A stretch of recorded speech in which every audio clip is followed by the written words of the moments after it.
Now, we were all not so secretly obsessed with Victorious. It's true. I mean, the show had it all. Quirky adventures, an absolutely killer soundtrack, and of course, relatable characters. But it also had some truly random and bizarre moments that made us question, what's the deal with Victorious? Let's dive deep into the characters we know and love to uncover some of their weirdest personality traits and moments that made us stop and take a second look. Let's start with the Make It Shine queen, Tori Vega. In the first episode, Tori says she can't sing or dance. Wait, does anyone else know Trina's part? Her sister does. Me, sister? No. I just helped them rehearse. I'm not even a student here. I couldn't go. You know this whole thing inside and out. The song, the choreography, you can do this. Come on. She said she'll do it.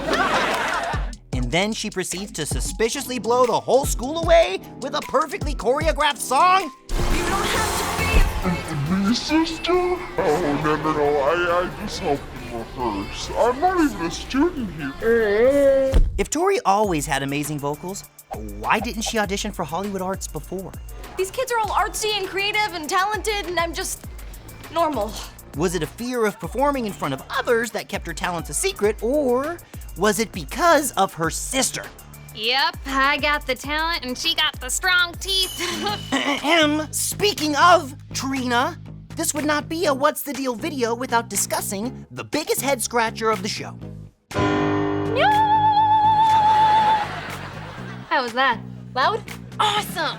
This girl has 0 acting and singing skills. How is she at Hollywood Arts? We know that she got in on a psychedelic technicality. You know I'll never give it up. Oh, I think this coconut milk is affecting me. In this life, Oh, yes. gonna live it up. So everybody put your hands in the air. How did she continue to stay a part of the student body for so long?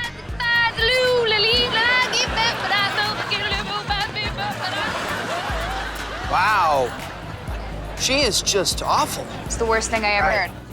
Trina was so close to being kicked out after another enthusiastic audition in the episode Hell and Back Again. But after a staged robbery, Trina kicked butt and was saved from getting kicked out.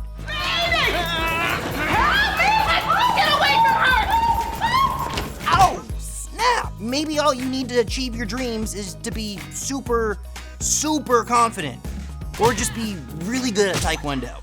With a voice like this, There's things that I could say, but here in my way, I wanna let you know that it's all okay. and a voice like this, He didn't say I couldn't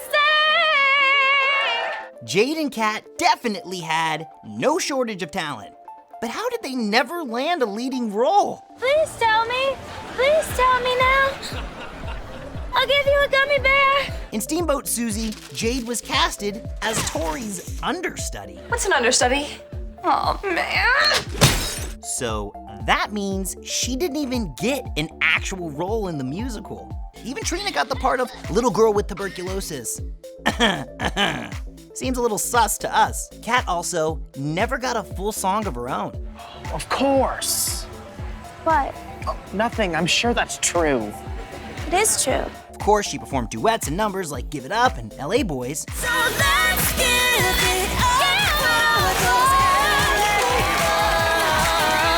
But I think we can all agree Kat deserved to show off her insane vocals. Yeah?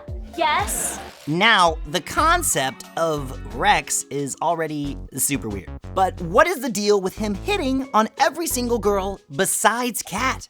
It's so gross how he's always hitting on every girl. I never hit on you. What's that supposed to mean? Can inanimate objects honor the bro code? Was he being a good friend to Robbie because he knew he had a crush on Kat? Maybe he isn't really a puppet, but an actual living thing. Rex! Feel my snot. My God. Rex! How did you? You're so big! Have this. Rex! No!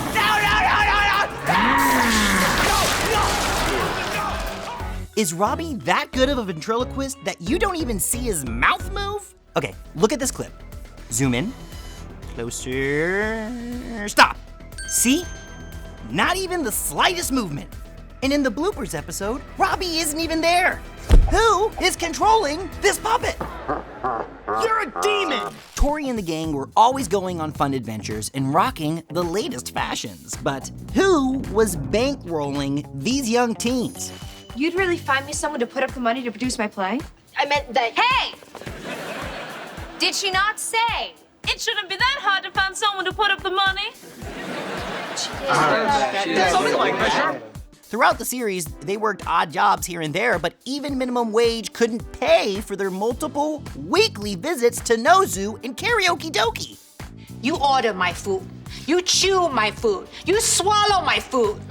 You know what comes next. I'm not comfortable with potty talk unless it's with my doctor.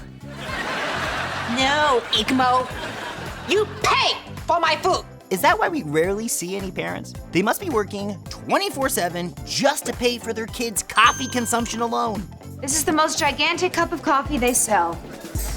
It's not enough. We can't be the only ones with questions about Victorious.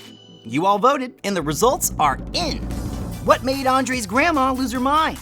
In the first episode, we find out that she's afraid of pretty much everything. There's no way you can drown at my school. Look, I'll call you later. Your grandmother's coming to the big showcase? Yeah, it's gonna be the first time she left the house in 6 years.